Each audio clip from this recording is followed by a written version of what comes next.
दोस्तों आज हम पढ़ेंगे हिंदी का पार्ट 4। पहले भी 3 पार्ट आ चुके हैं जिसमें आपने बहुत ज़्यादा प्यार दिया, उसके लिए आपको बहुत धन्यवाद। दोस्तों रीट की संपूर्ण तैयारी के लिए वीडियो के नीचे डिस्क्रिप्शन है, वहां से लिंक पर जाएं और वीडियो देखें। शुरू। साथियों, पिछले वीडियो में आपको मैंने बताए थे वाक्य और उसके प्रकार। हमने देखा था कि वाक्य के 3 अलग अलग रूपों में अलग अलग प्रकार होते हैं। सबसे पहले देखा था वाक्य के संरचना की दृष्टि से उसके प्रकार 3 प्रकार थे: साधारण वाक्य, संयुक्त वाक्य और मिश्र वाक्य। उसके बाद हमने देखे थे अर्थ के आधार पर वाक्य के प्रकार और वह 8 प्रकार के थे। आज हम उसी टॉपिक को आगे बढ़ाते हैं और या कहें कि एक नया टॉपिक लेते हैं, दोनों ही बात एक साथ होगी। कैसे? हमारा आज का जो टॉपिक है वह है वाच्य। वाच्य को एक अलग रूप में भी माना जाता है और इसे वाक्य के प्रकार के रूप में भी माना जाता है। यह होता है क्रिया के आधार पर वाक्य के प्रकार। क्रिया के आधार पर वाक्य के प्रकार अगर ये कहा जाए तो भी गलत नहीं होगा। देखते हैं ये किस प्रकार से होता है। सबसे पहले ये है कितने प्रकार के? संरचना के आधार पर 3 प्रकार के, साधारण, संयुक्त, मिश्र। अर्थ के आधार पर 8 प्रकार के, विधानार्थक, निषेधात्मक, जिसको नकारात्मक कहा जाता है, प्रश्नवाचक, आज्ञार्थक इत्यादि। और आज है वाच्य। वाच्य होते हैं 3 प्रकार के। नंबर 1 कर्तृवाच्य, नंबर 2 कर्मवाच्य और नंबर 3 भाववाच्य। नाम जैसा है वैसा ही उसका काम है, या कह सकते हैं उसकी पहचान है। कैसे? कर्तृ यानी कि इसका आधार है कर्ता। कर्म यानी कि इसका आधार है कर्म। और तीसरा भाव यानी इसका आधार है भाव। ये 3 अलग अलग आधार हैं। इनमें से कर्ता और कर्म ये दोनों कारक है, भाव कारक नहीं है, ये अलग है। फिर हम यहां आए, कर्ता कारक का विभक्ति चिन्ह होता है ने और कर्म कारक का विभक्ति चिन्ह होता है को। कारक जब हम पढ़ते हैं तो उसमें आता है कर्ता ने कर्म को कारण से, तो देख लीजिए कर्ता ने कर्म को, ये उसके विभक्ति चिन्ह है। अब हम आगे चलते हैं। अब हम एक एक इसको समझना है हमें, और समझना बहुत ही आसान इस विधि से आपको समझाऊंगा कि आप कभी भूल नहीं पाएंगे इसको। आगे समझने के बाद इसकी शॉर्ट ट्रिक्स भी आपको बताऊंगा, लेकिन उसके पहले हमें इसको विस्तार से समझना आवश्यक है, क्योंकि जानकारी रखो तो पूरी रखो, अधूरी नहीं। देखते हैं। पहली चीज, इसको हम समझेंगे किस आधार पे? आधार है इसके नाम में छिपा हुआ क्रिया की। 2 चीज हम पहचानेंगे, क्रिया का लिंग और उसका वचन। अब सवाल आता है, ऐसा हम क्यों कर रहे हैं? अब हम चलते हैं वापस प्रारंभिक दौर में, वाच्य की परिभाषा की ओर।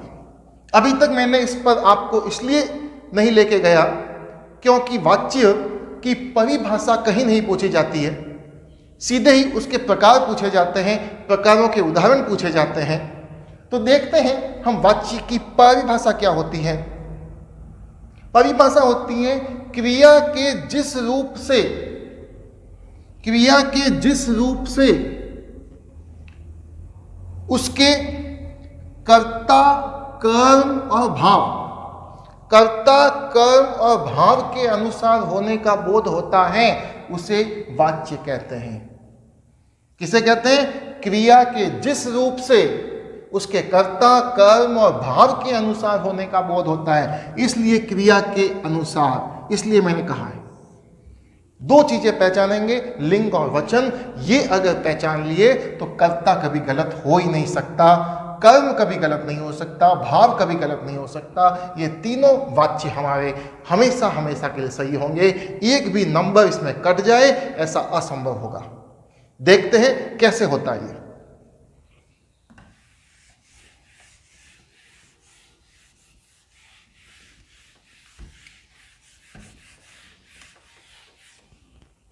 सबसे पहले हम लेते हैं कर्तृवाच्य।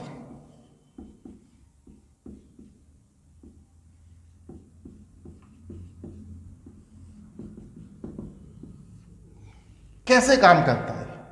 जैसा कि नाम में स्पष्ट है, हमने पढ़ा भी था, ये कर्ता पर आधारित है। हमें इसी चीज को गौर रखना है कि ये कर्ता पर आधारित है, यानी यदि कर्ता का लिंग और वचन क्रिया के लिंग वचन को प्रभावित करता है तो इसका मतलब यह कर्तृवाच्य है। यदि कर्ता का लिंग वचन क्रिया के लिंग वचन को प्रभावित करता है तो वह कर्तृवाच्य होगा। कैसे होगा देखते हैं। मैं एक वाक्य लिख करके आपको बताता हूं। वाक्य है, मोहन पुस्तक पढ़ता है। यह वाक्य है, मोहन पुस्तक पढ़ता है। अब आपको यह देखना है इसमें क्रिया कौन सी है? पढ़ता। यह क्रिया है। यह क्रिया क्या है यह देखिए। मैंने कहा था वचन और लिंग पहचानना है। एक वचन है और पुल्लिंग है। फिर आते हैं इसके कर्म पे। कर्म कौन सा है? ये भी एक वचन है और ये भी पुल्लिंग है? नहीं, पुस्तक स्त्रीलिंग है। क्योंकि अपन कहते हैं ना पुस्तक गिर गई, पुस्तक फट गई, तो गई इसलिए स्त्रीलिंग है। मोहन, मोहन है हमारा मुख्य आधार इस समय कर्ता। और ये क्या है? मोहन अकेला है, एक वचन, और लिंग इसका पुल्लिंग है। ये हमने पहचान लिया। अब हमें यह देखना है कि ये जो क्रिया है ये किस आधार पर है। इसका आधार क्या है? क्या इसका आधार ये पुस्तक नामक कर्म है या इसका आधार ये मोहन नामक कर्ता है? कैसे पहचानेंगे? एक बार हम पुस्तक शब्द को बदल के देखते हैं। पुस्तक की जगह मैंने एक स्त्रीलिंग की जगह पुल्लिंग शब्द लिख देते हैं, अखबार। अब देखते हैं, मोहन अखबार पढ़ता है। इस पर कोई फर्क पड़ा? नहीं पड़ा। इसका मतलब क्रिया कर्म पर आधारित नहीं है। अब हम मोहन पर आते हैं, यानी कर्ता पे आते हैं। इसको हम स्त्रीलिंग में बदल देते हैं। पहले ये पुल्लिंग था, स्त्रीलिंग में बदलते हैं। इसकी जगह हम लिख देते हैं राधा। और मोहन नहीं पढ़ना है इस बार, मोहन को भूल जाओ। राधा पुस्तक पढ़ता नहीं होगा, ये ता की जगह ती में बदल जाएगा। जैसे ही मोहन हटा, स्त्रीलिंग आई राधा, ता का ती हो गया। अगर इसकी जगह मैं लिखूं लड़के बहुवचन, तो ये लड़के क्या हो जाएगा? लड़के पुस्तक पढ़ती नहीं, फिर हो जाएगा पढ़ते। यानी ये फिर बदल गया। ये बदला किसके कारण? इस कर्ता के कारण। और जब ऐसी स्थिति हो जाए, कर्ता के कारण हमारी क्रिया का रूप बदल जाए, उसका लिंग और वचन बदल जाए, लिंग स्त्रीलिंग हो गया राधा लगाते, बहुवचन लड़के लगाते, ये भी बहुवचन में बदल गया, तो क्रिया का प्रभाव इस कर्ता के कारण बार बार बदल रहा है, इसलिए ये होगा कर्तृवाच्य। समझ गए होंगे। अब मैं दूसरे पॉइंट पर आता हूं। पॉइंट क्या है, क्योंकि कई बार थ्योरिकल सवाल परीक्षा में पूछे जाते हैं, उस थ्योरिकल सवाल का एक पॉइंट है, इसमें कर्ता प्रधान होता है।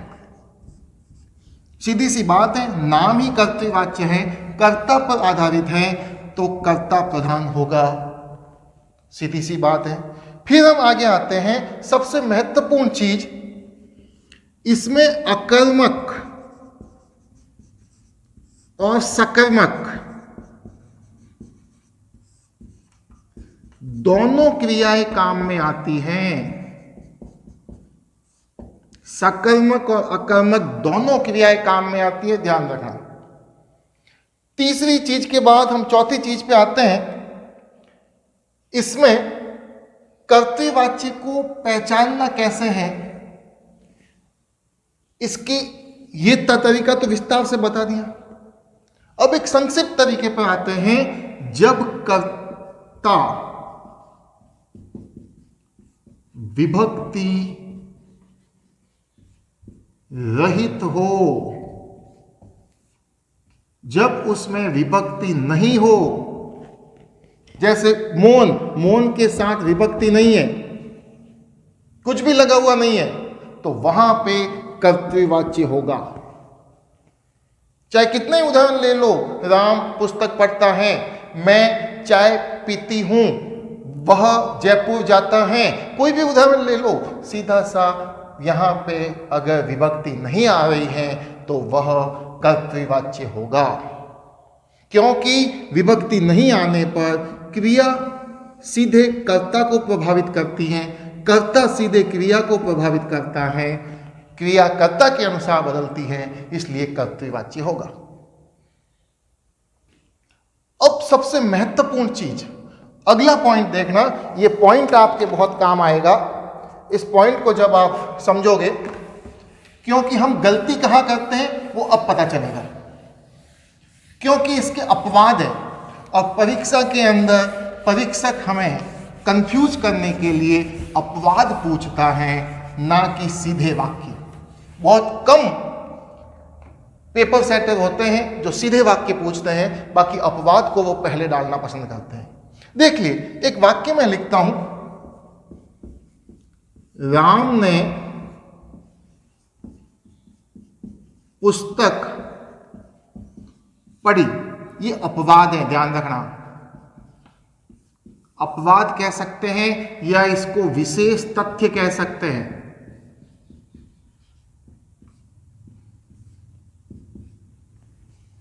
देखना, राम ने पुस्तक पढ़ी, पढ़ी क्रिया है, एक वचन है और स्त्रीलिंग है। पुस्तक हमारा कर्म है, एक वचन है और ये भी स्त्रीलिंग है। राम हमारा कर्ता है, ये भी एक वचन है और ये पुल्लिंग है। अब क्या होता है, मैं यहां पर राम को हटाता हूं और राम के स्थान पर अगर मैं यहां राधा लिख देता हूं तो क्या होता है, देखो, राधा ने पुस्तक पढ़ी, स्त्रीलिंग हो गया, कोई फर्क नहीं पड़ा, कौन करता। अगर मैं लिखूं लड़के या लड़कों, बहुवचन, लड़कों ने पुस्तक पढ़ी, ये स्त्रीलिंग, ये बहुवचन, यानी पुल्लिंग हो गया, एक वचन हो गया, स्त्रीलिंग हो गया, बहुवचन हो गया, ये सारे आ गए उसके बावजूद भी इस पढ़ी के ऊपर कोई फर्क नहीं पड़ा। ये कर्ता के आधार पर क्रिया परिवर्तित नहीं हो रही है। अब कर्म बदल के देखते हैं। पुस्तक की जगह मैं लिख देता हूं, पुल्लिंग शब्द लिखता हूं अखबार। एक ही उदाहरण से समझेंगे तो ज्यादा समझ में आएगा। अब देखिए, राम ने पुस्तक पढ़ी, राम ने अखबार पढ़ी नहीं, ये हो जाएगा पढ़ा। राम ने अखबार पढ़ा, किसके आधार पर बदला? ये कर्म को बदलने पर। कर्म को बदलने पर हमारी क्रिया बदल गई। अब हम आगे चलते हैं। यहां पे भले ही राधा लिखे, राधा ने अखबार पढ़ा, लड़कों ने अखबार पढ़ा, यानी ये परिवर्तित जो हुआ है ये कर्म के कारण हुआ है। लेकिन उसके बावजूद भी ये कर्मवाच्य नहीं होगा। ध्यान रखना। क्यों नहीं होगा इसका ध्यान रखना है। अगर कर्ता के बाद, चाहो तो इस चीज को आप लिख सकते हो, कर्ता के साथ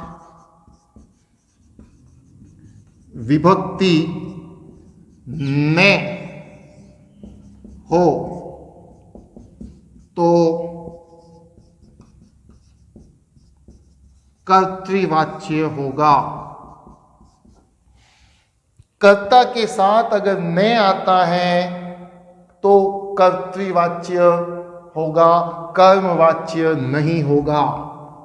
ध्यान रखना। इसका एक विशेष अपवाद भी है। इसके साथ में एक शर्त और है। दूसरी शर्त क्या है? ये कर्म विभक्ति रहित होना चाहिए।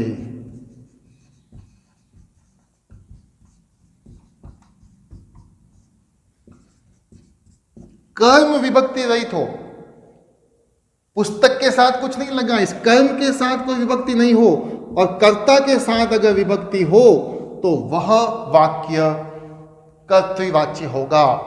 अब मैं उदाहरण बदल रहा हूं, कर्म के साथ विभक्ति लगा के बताता हूं। राम ने रावण को मारा। अब आप कहोगे यहां राम के साथ, कर्ता के साथ न है तो ये कर्तृवाच्य होना चाहिए। लेकिन नहीं, मैंने ये भी शर्त लगाई है, कर्म विभक्ति रहित होना चाहिए। ये कर्म रावण है यहां पे, और उसके साथ ये को आ गया, इसलिए ये कर्तृवाच्य नहीं होगा। यह वाक्य कर्तृवाच्य नहीं होगा। ये क्या होगा ये हम आगे पढ़ेंगे। ये कौन सा वाक्य है, इसको कैसे पहचानेंगे, इसका विश्लेषण हम कुछ समय बाद करेंगे। अभी आप इसका आनंद लीजिए। आपको आगे एक से बढ़कर एक रोचक जानकारी इसके बारे में मिलेगी, और अंत तक आप इस स्तर पर पहुंच जाओगे कि वाच्य अगर परीक्षा में कोई भी आ गया, आप गलत कर ही नहीं पाओगे, चाहते हुए भी उसको नहीं करोगे, सीधा देखते ही पहचान लोगे कि ये हमारा वाच्य का ये उत्तर होगा। देखिए अभी तो पहली शर्त, हमने पहला उदाहरण क्या लिखा था? राम पुस्तक पढ़ता है, यानी कर्ता के साथ कोई विभक्ति नहीं हो, और अगर विभक्ति है तो वो नए विभक्ति हो, लेकिन नए अगर है तो कर्म के साथ कोई विभक्ति नहीं होनी चाहिए। देखिए आप, एक बार पुनः मैं आपको समझाता हूं, इस चीज को लिख करके बताता हूं ताकि आप स्पष्ट हो जाए, अच्छे तरीके से इस चीज को समझ सके।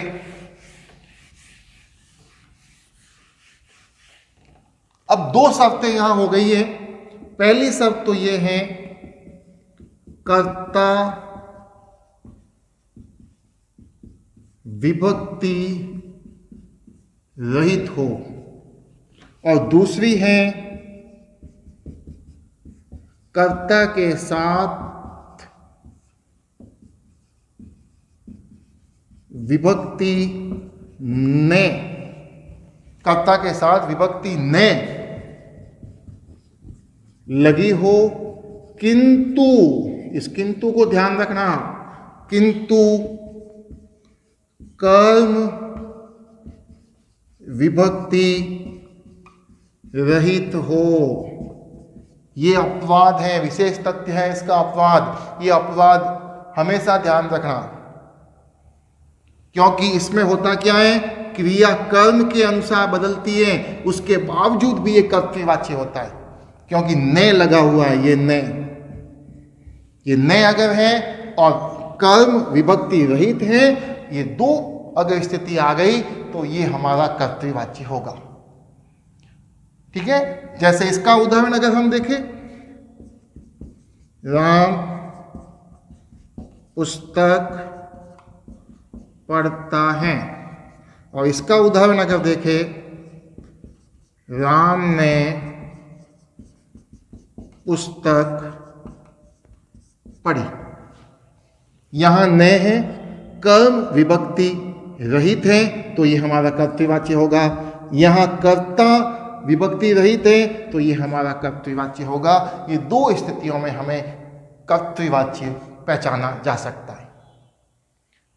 अब देखिए कर्तृवाच्य होता क्या है, जो मुझे पहले बताना था वो मैं अब आपको बता रहा हूं। इसके पीछे कुछ कारण हो सकता है।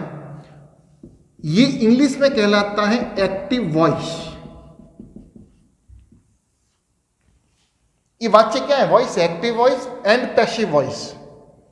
एक्टिव वॉइस जब पढ़ते हैं तो इसको अगर हम इंग्लिश में ट्रांसलेट करेंगे तो क्या होगा, राम रीड्स बुक।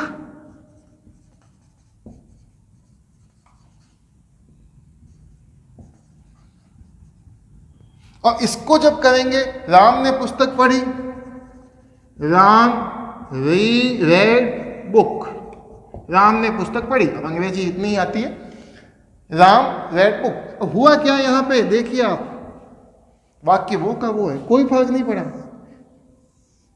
ये पैसिव वॉइस नहीं है। अगर पैसिव वॉइस होता तो वो कर्मवाच्य होता। Book is read by Ram तो होता, book was read by Ram तो होता। तो इसलिए हमें हिंदी में वाक्यों को इस प्रकार ध्यान में रखना है। अगर कर्ता के साथ विभक्ति नहीं आती है और कर्म विभक्ति रहित हो तो वह कर्तृवाच्य होगा, और दूसरा कर्ता अगर विभक्ति रहित हो तो ऐसी स्थिति में वह कर्तृवाच्य होगा। ये था हमारा कर्तृवाच्य। अब हम लेते हैं हमारा दूसरा वाच्य, वह है कर्मवाच्य, जिसको अंग्रेजी में कहा जाता है पैसिव वॉइस।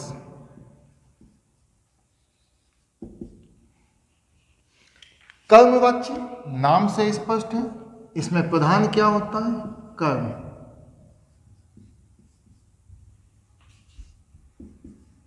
कर्म प्रधान होता है। कर्तृवाच्य में कर्ता प्रधान था, कर्मवाच्य में कर्म प्रधान होता है। दूसरी चीज, इसकी परिभाषा पे अगर हम आए, जब वाक्य में प्रयुक्त क्रिया, जब वाक्य में प्रयुक्त क्रिया का लिंग और वचन कर्म पर आधारित हो, यानी क्रिया का लिंग और वचन कर्म के आधार पर बदलेगा। क्रिया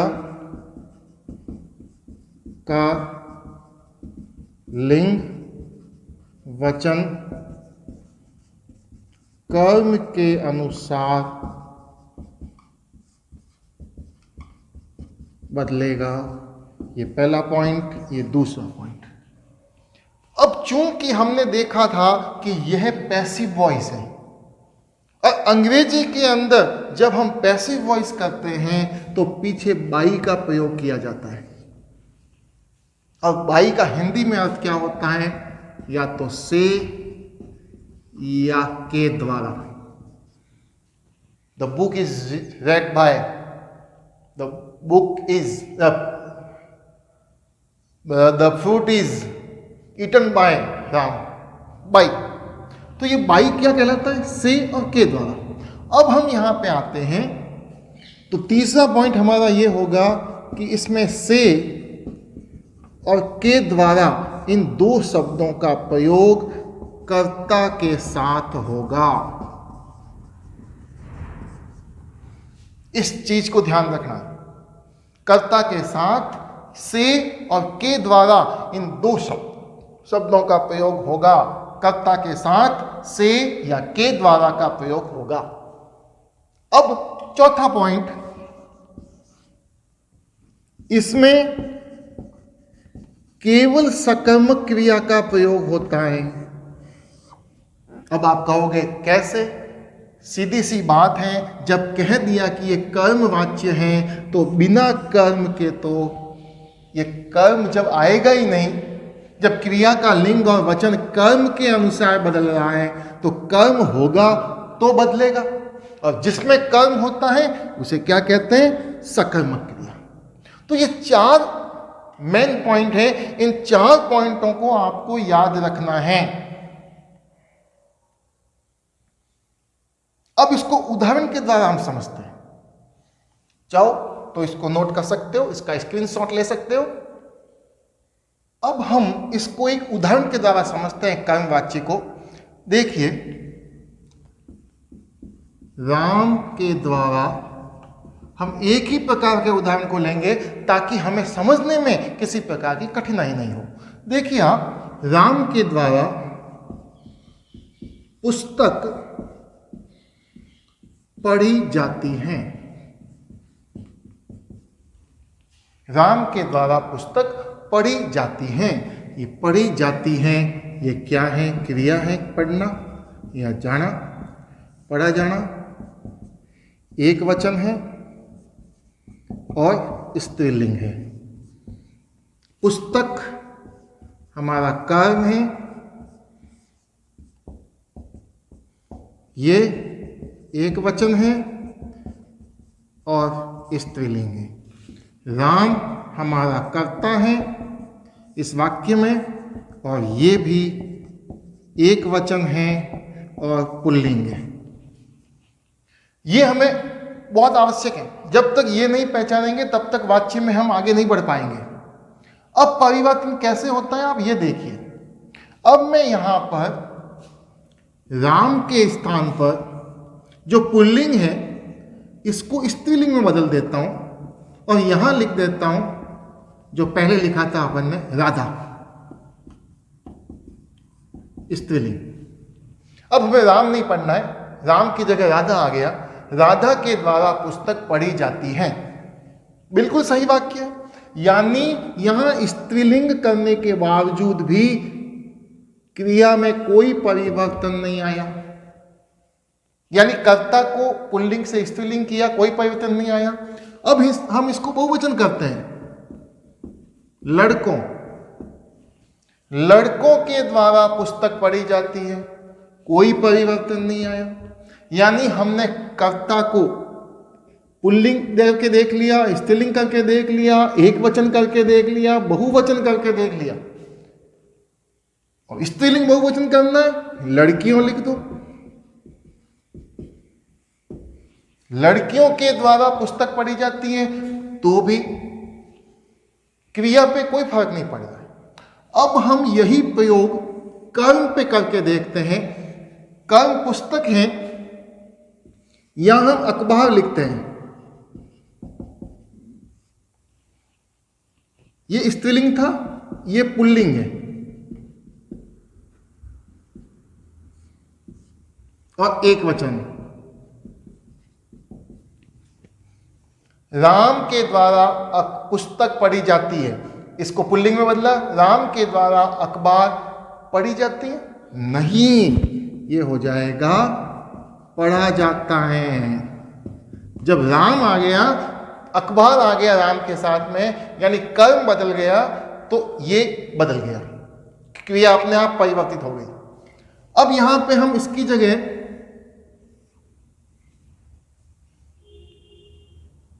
स्त्रीलिंग ले लिया, पुस्तक, पुल्लिंग ले लिया, ये हाथों हाथ बदल गया। कौन बदला? क्रिया। पढ़ी जाती है से हो गया पढ़ा जाता है। इसका मतलब क्रिया किसके अनुसार बदली? कर्म के अनुसार। और यही हमारा है कर्मवाचक वाक्य। जिसे कहते हैं कर्मवाच्य हिंदी में। समझ में आ गया होगा। अब देखिए, ये हमारी साधारण सी स्थिति थी।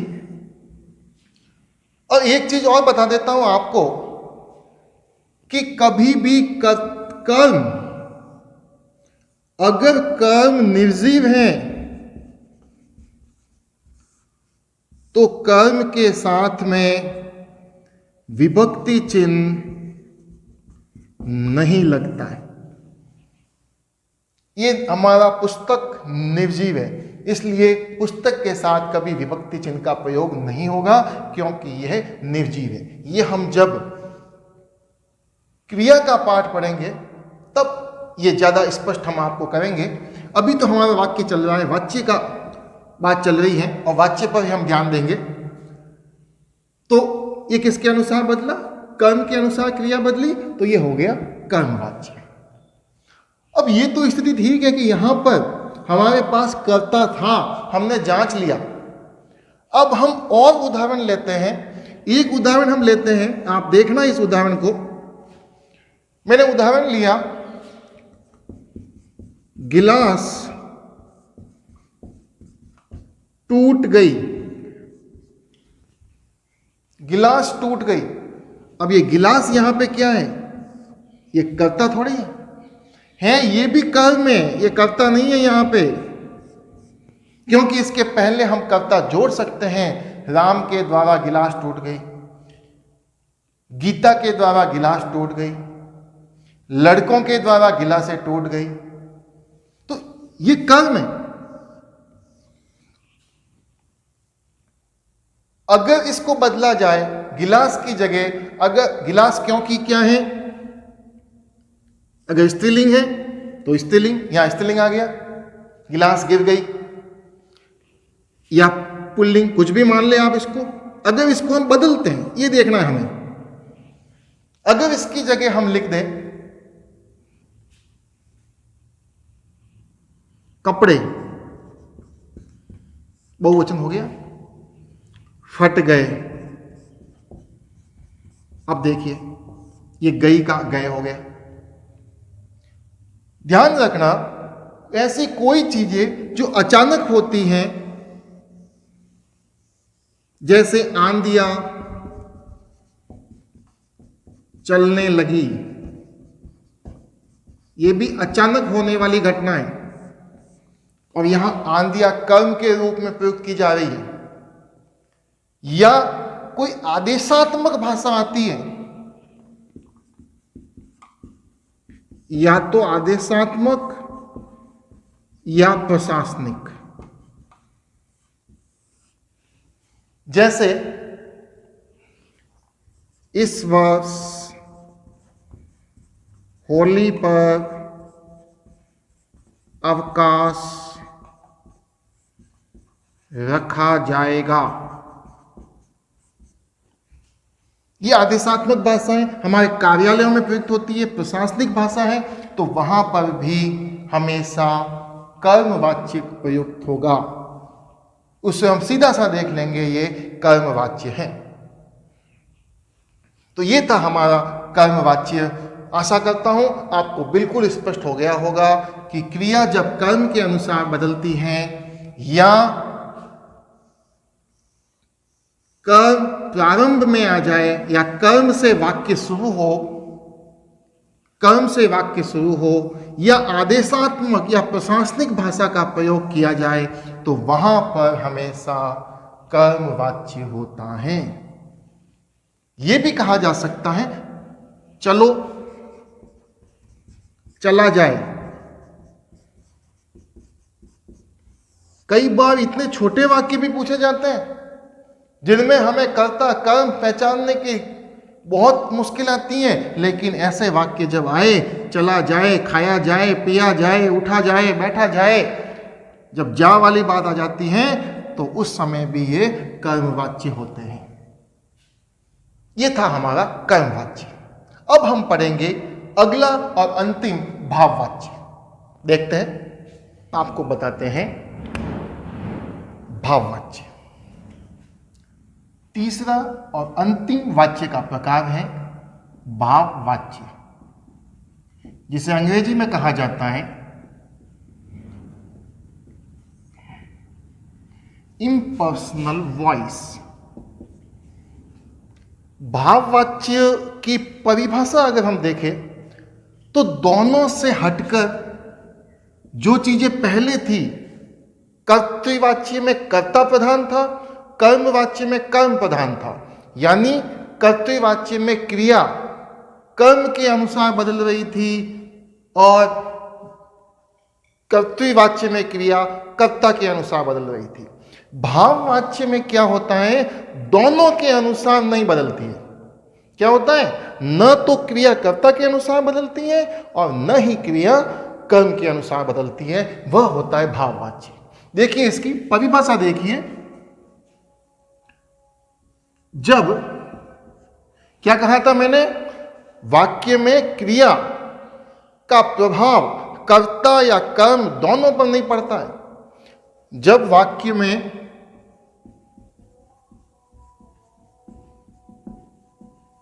प्रयुक्त क्रिया का लिंग व वचन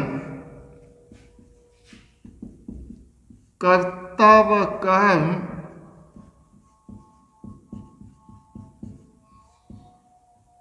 दोनों के अनुसार नहीं बदलता है, नहीं, जब दोनों के अनुसार नहीं बदलता है। दूसरी इसकी मेन चीज क्या है, ये पहली चीज हो गई जिसे अपन परिभाषा भी कह सकते हैं। दूसरी चीज है इसमें भाव प्रधान होता है।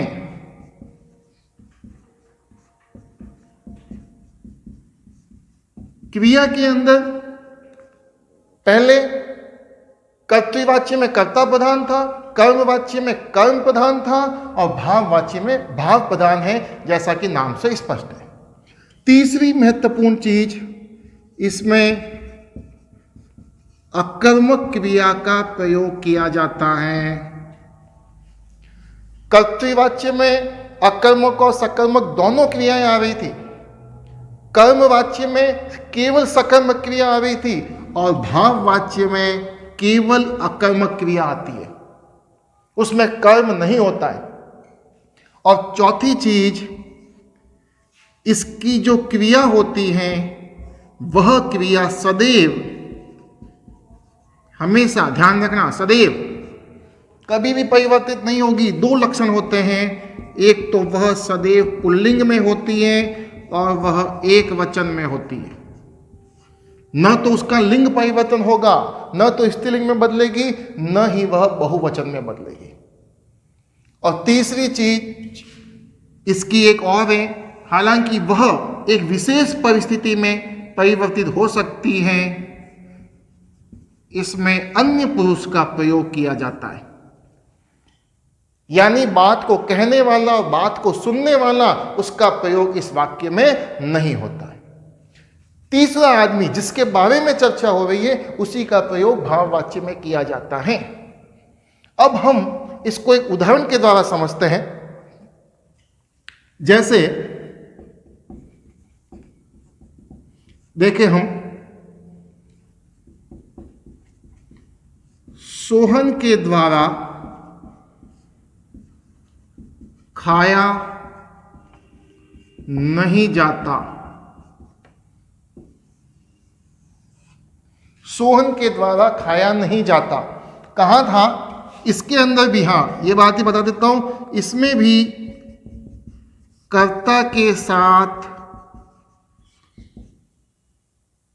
के द्वारा और से का प्रयोग होता है। कर्मवाच्य में भी होता है और भाववाच्य में भी होता है। तो ये कर्ता इसके साथ आ गया के द्वारा। दूसरी चीज, इसमें कर्म नहीं होता है, अकर्मक क्रिया होती है। देखिए इसमें कर्म का अभाव है, कर्म नहीं है इसमें, खाया जाता है। कर्म कब मिलता है, क्रिया में जब पढ़ते हैं, जब कर्म को पहचानना हो तो उसकी दो बातें हैं। क्रिया से दो सवाल पूछो आप, सिर्फ दो सवाल, ज्यादा नहीं। क्या पूछना है? पहला सवाल पूछना है क्या, और दूसरा सवाल पूछना है किसको। इनका जो उत्तर आएगा वही होगी कर्म। खाया जाता है, पूछो इससे किसको खाया जाता है, कोई उत्तर नहीं है। क्या खाया जाता है, कोई उत्तर नहीं है। अगर यहाँ फल होता, आम होता, केला होता, रोटी होती तो कर्म होता वह, लेकिन उत्तर नहीं, कर्म नहीं है। क्रिया पुल्लिंग में होती है, ये देखिए, खाया जाता और एक वचन, ये पुल्लिंग और एक वचन है। अन्य पुरुष, बात किसकी हो रही है? सोन की हो रही है, मेरी और आपकी, यानी बात कहने वाले उत्तम पुरुष और मध्यम पुरुष की नहीं होती है। कहा जाता है किताबों में सैद्धांतिक बात आती है एक, और वो सैद्धांतिक बात क्या होती है कि भाववाच्य निषेधात्मक होते हैं। लेकिन यह बात 100% सही नहीं है, इसलिए हमें इस बिंदु पे ध्यान नहीं देना है। हाँ, जब सैद्धांतिक सवाल पूछा जाए इनमें से कौन सी भाववाच्य की विशेषता है या नहीं है, तो उसमें कहा जाएगा कि भाववाच्य निषेधात्मक होता है। लेकिन व्यावहारिक दृष्टि से हम देखें तो इसको हम ऐसे भी लिख सकते हैं, सोहन से खाया जाता है, यह भी हो सकता है। सोहन के द्वारा खाया जाता है, यह भी हो सकता है। राधा से चला जाता है, यह भी हो सकता है। राधा से चला नहीं जाता है, यह भी हो सकता है। लड़कियों से नहीं दौड़ा जाता, यह भी हो सकता है। लड़कियों से भागा जाता है, यह हो सकता है। यानी कि इसकी ये जो शर्तें हैं ये पूरी होगी। अब मैं आपको बताने जा रहा हूं वह बात जिसकी वजह से सवाल गलत होते हैं। कौन सा है? इस चीज को विशेष ध्यान देना, स्पेशल, वेरी इंपॉर्टेंट बात है ये किताबों में भी नहीं मिलेगी, और मिलेगी तो हो सकता है गलत मिले। मैंने देखी है 2-3 किताब। क्या है? यह एक विशेष तथ्य है। कर्तृवाच्य में मैंने आपको पढ़ाया था, क्या पढ़ाया था कि कर्ता के साथ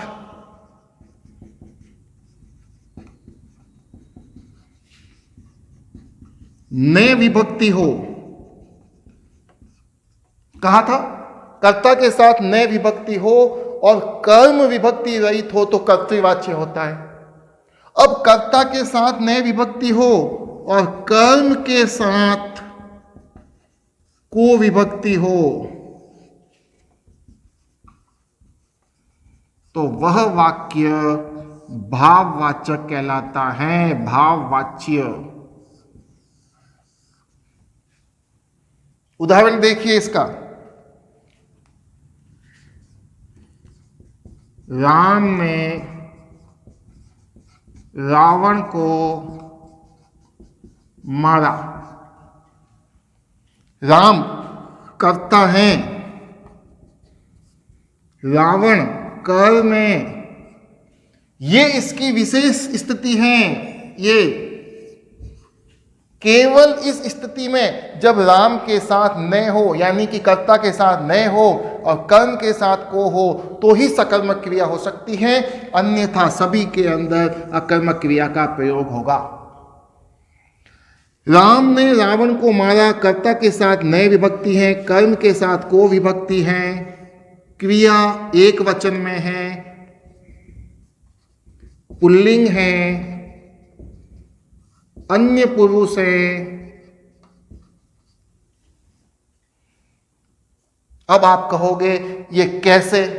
मैंने तो किताब में पढ़ा था कि ये कर्तृवाच्य होता है क्योंकि ने आ गया। देखिए इसकी शर्त क्या थी? शर्त ये थी कि कर्ता और कर्म दोनों के अनुसार क्रिया का लिंग और वचन परिवर्तित नहीं होता है, नहीं बदलता है। अब देखिए यहां राम की जगह अगर मैं सीता लिख दूं तो क्या होता है? सीता ने रावण को मारा। मारा चेंज नहीं हुआ। सीता की जगह ये लिख दूं सेना ने रावण को मारा तो भी नहीं बदला। रावण को चेंज कर लूं, यहां सीता लिख लूं और यहां पे मारा की जगह देखा लिख दूं, क्योंकि मारा अच्छा नहीं लगेगा। राम ने सीता को देखा, वही क्रिया है, एक वचन, पुल्लिंग और अन्य पुरुष। सीता ने राम को देखा, यदि यहां लिख दूं राम, सीता ने राम को देखा तो भी ये परिवर्तित नहीं होगी। और यही इस भाववाच्य की शर्त है सबसे पहली, और वो शर्त यहाँ पूरी होती है। इसलिए जब कर्ता के साथ नए विभक्ति हो, कर्म के साथ को विभक्ति हो, तो वह वाक्य निश्चित रूप से भाववाचक होगा। इस बात को अच्छे तरीके से याद कर लेना, क्योंकि ये उदाहरण सबसे ज्यादा परीक्षा में पूछा जाता है। तो ये था हमारा भाववाच्य। अब हम तीनों को एक साथ देखते हैं, और जब एक साथ देखेंगे तो हमारे ये आराम से समझ में आएंगे और ज्यादा स्पष्ट हो जाएंगे। देखिए, कर्तृवाच्य क्या है? कर्तृवाच्य कर्ता पर आधारित होता है, और कर्ता क्या है? एक कारक है। कर्मवाच्य कर्म पर आधारित होता है, यह एक कारक है। भाववाच्य कर्ता और कर्म दोनों पर ही आधारित नहीं होता है, ये भाव पर आधारित होता है, और यह कारक नहीं है। पहली चीज। दूसरी चीज पर हम आते हैं, इसको अंग्रेजी में कहते हैं एक्टिव वॉइस, इसको कहते हैं पैसिव वॉइस, इसको कहते हैं impersonal voice. Active voice, passive voice and impersonal voice. अब आते हैं इसकी पहचान क्या होती है, इसकी पहचान क्या होती है और इसकी पहचान क्या होती है। देखिए, इसमें कर्ता विभक्ति रहित होता है। पहली चीज, कर्ता विभक्ति रहित होता है। जैसे राम पुस्तक पढ़ता है, राम पुस्तक पढ़ता है। दूसरी चीज, कर्ता के साथ ने और कर्म विभक्ति रहित होता है तो भी कर्तृवाच्य होगा। जैसे राम ने पुस्तक पढ़ी। ठीक है, ये बात स्पष्ट हो गई। अगली चीज, इसमें अकर्मक और सकर्मक दोनों क्रियाओं का प्रयोग किया जाता है। दोनों क्रिया इसमें आती हैं, अकर्मक भी आती हैं और सकर्मक भी आती है। कर्ता विभक्ति रहित होगा या कर्ता के साथ ने लगा होगा। ये अब आते हैं हम कर्मवाच्य पे। इसमें कर्ता विभक्ति रहित थी, लेकिन इसमें कर्ता के साथ से या के द्वारा आएगा, प्लस जो क्रिया होगी वह सकर्मक क्रिया होगी।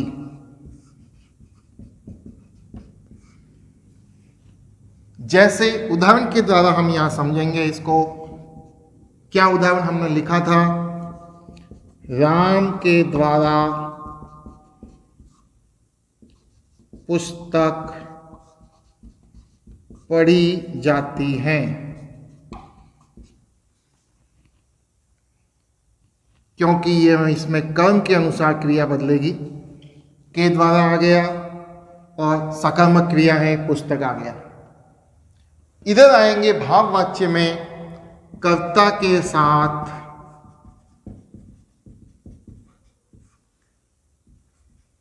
के द्वारा और से, दोनों वाक्य इसमें भी आएंगे और इसमें भी आएंगे। अब कहोगे कि पहचानेंगे कैसे? फिर इसमें प्लस सकर्मक क्रिया थी, इसमें अकर्मक क्रिया होगी, यानी कि इसमें क्रिया का प्रयोग के साथ में कर्म नहीं होगा, कर्म नहीं होगा। जैसे इसी वाक्य को ले ले तो राम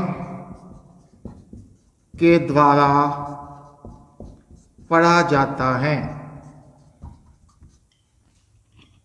अगर इसमें कर्म नहीं है, अगर कर्म नहीं है, अकर्मक क्रिया है तो भाववाच्य, और अगर सकर्मक क्रिया है तो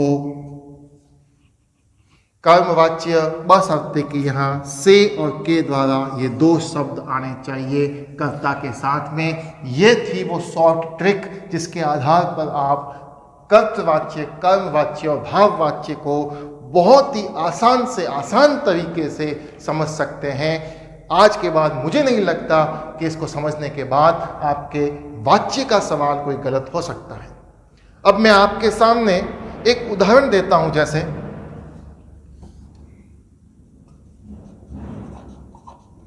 अखबार फट गया, ये कौन सा वाक्य है?